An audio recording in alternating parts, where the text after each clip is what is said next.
विदर्भातील वाढत्या अंमली पदार्थांच्या समस्येचा मुद्दा काँग्रेसचे आमदार डॉक्टर नितीन राऊत यांनी पावसाळी अधिवेशनात उपस्थित केला.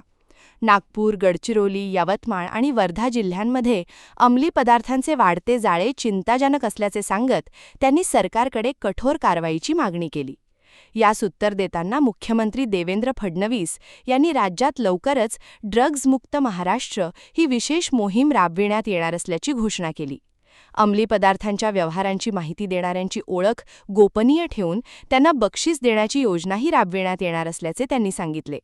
राज्यातील 7 विशेष अँटी ड्रग्ज युनिट्स अधिक सक्षम करून कारवाई तीव्र करण्यात येणार असल्याचेही मुख्यमंत्री यांनी स्पष्ट केले. अध्यक्ष महोदय, ज्या 7 युनिट आपण तयार केलेले आहेत त्याच्यामध्ये 369 लोक आपण त्याच्यात घेतलेले आहेत. प्रत्येक विभागामध्ये युनिट आपण तयार केलं आहे. पण आता ते युनिट अजून डिसेंट्रलाइज आपण पुढच्या काळामध्ये करणार आहोत.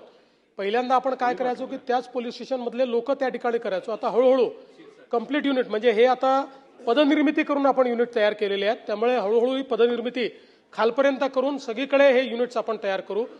जसं प्रश्न याच्यामध्ये मुंबईचा विचारला म्हणून मी मुंबईचं सांगितलं की मुंबईमध्ये आता मोठ्या प्रमाणात जवळपास 3000 शाळा कॉलेजेसमध्ये आपण पुढच्या काळात कार्यक्रम घेतलेला आहे, ज्याच्यामध्ये जाणीव जागृती आहे, ज्याच्यामध्ये वेगवेगळ्या पद्धतीनं त्यांचा अँटी ड्रग्ज कॅम्पेन आपण अशा प्रकारे आता जो कार्यक्रम हातात घेतलाय हा राज्यातल्या सगळ्या शहरांमध्ये शाळा कॉलेजेसमध्ये ड्रग फ्रीच्या संदर्भात किंवा अँटी ड्रग्सच्या संदर्भात एक मोहीम आपण हातामध्ये घेतो, ज्यात त्यांना ड्रग्सचा सप्लाय कसा होतो, ड्रग्सचे काय हे होतात, बाहेर पडायचं असेल तर त्यातनं काय केलं पाहिजे, का माहिती दिली पाहिजे, अशा पद्धतीचा विचार देखील आपण करतो.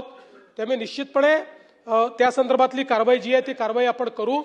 आणि मला हे देखील सांगायचं आहे की आता आपण हाही निर्णय केलेला आहे की ड्रग्सच्या संदर्भात जे लोक माहिती देतील त्यांच्याकरता एक आम्ही अशी योजना तयार करतो की ज्या योजनेमध्ये त्यांना आम्ही पारितोषिक किंवा पुरस्कार तर देऊच, पण त्यांची आयडेंटिटी पण रिव्हील होणार नाही, अशा पद्धतीनं एक व्यवस्था आम्ही उभी करतो. त्यामुळे निश्चितपणे विदर्भामध्ये किंवा महाराष्ट्रातल्या सगळ्या भागांमध्ये या पद्धतीनं आपण कारवाई करून हा जो काही ड्रग्सचा मेनिस आहे किंवा ही जी काही नार्कोटिक्सची आता एक प्रकारे एक आपल्यासमोर आव्हान आहे, या आव्हानाचा सामना करण्याचा आपण प्रयत्न करू. 16 मिनिटं झाली आहे त्या प्रश्नावर. शेवटचा प्रश्न नितीन राऊतजी बोला. शेवटचा प्रश्न. अध्यक्ष महोदय, माननीय मुख्यमंत्री हे विदर्भाचे आहेत, नागपूरचे आहेत खास करून, आणि मूळ प्रश्नामध्ये नागपूर, गडचिरोली, यवतमाळ व वर्धा या विदर्भातील जिल्ह्यांचा स्पष्ट उल्लेख आहे. शासनानं उत्तरात केवळ मुंबई आणि ड्रग फ्री मुंबई अभियानाचीच माहिती या ठिकाणी दिली आहे. विदर्भातील वाढत्या नशेखोरीवर उत्तर मात्र त्रोटक आहे.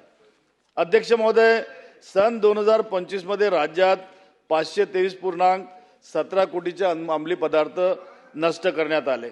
यापैकी एकट्या नागपूर आणि विदर्भातून किती कोटीचे ड्रग्ज जप्त केले, तिथली अचूक आकडेवारी काय, हा माझा दुसरा प्रश्न. आणि या ठिकाणी आपण सांगत असताना माननीय मुख्यमंत्री म्हणालेत की ANTFचे युनिट आम्ही आता पोलीस स्टेशनमध्ये सुद्धा करणार, परंतु राज्यामध्ये हे 7 युनिट आज कार्यरत आहेत. यातील विदर्भ विभागासाठी किती स्वतंत्र युनिट तैनात आहेत आणि तिथे पुरेसे मनुष्यबळ किती आहे याची माहिती सुद्धा हवी आहे.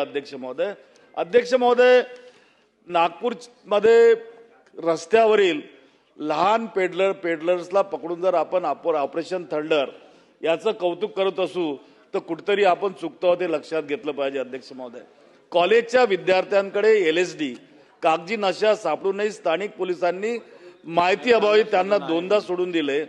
गृह विभाग आपल्या NDPS यंत्रणेला अशा आधुनिक अंमली पदार्थाचा छडा लावण्यासाठी तांत्रिक प्रशिक्षण देत नाही काय, हा एक प्रश्न आहे. अध्यक्ष महोदय, आणि आमच्या शहरामध्ये MDची माहिती, आता MDची मागणी हे कोट्यावधीच्या घरात पोहोचलेली आहे. अध्यक्ष महोदय, माफिया आधी तरुणांना त्याचे व्यसन लावतात आणि त्यानंतर त्यांनाच सप्लायर पेडलर्स बनवतात.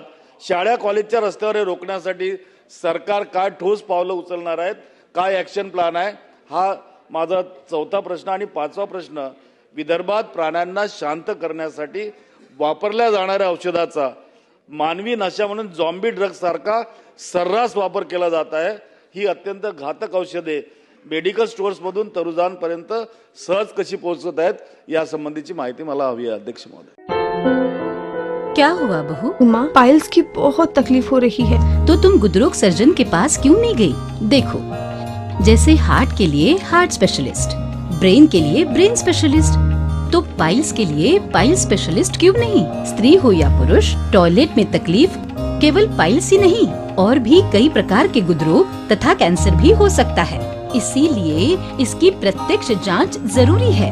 ठीक है माँ, पर जांच के लिए हम जाएंगे कहाँ? वही काले आयुर्वेदिक पाइल्स हॉस्पिटल में. लेकिन माँ, प्रेगनेंसी में पाइल्स की दवाइयाँ. प्रेगनेंसी में आयुर्वेदिक दवाइयाँ सुरक्षित होती है. जनहित में जारी. काळे आयुर्वेदिक पाइल्स हॉस्पिटल, औषधि चिकित्सा तथा सर्जरी ट्रीटमेंट उपलब्ध. हमारा पता उमरेड रोड, दिघौरी बस स्टॉप के पास, नागपुर. अधिक जानकारी के लिए वेबसाइट पर जाएं kaalepailshhospital.com.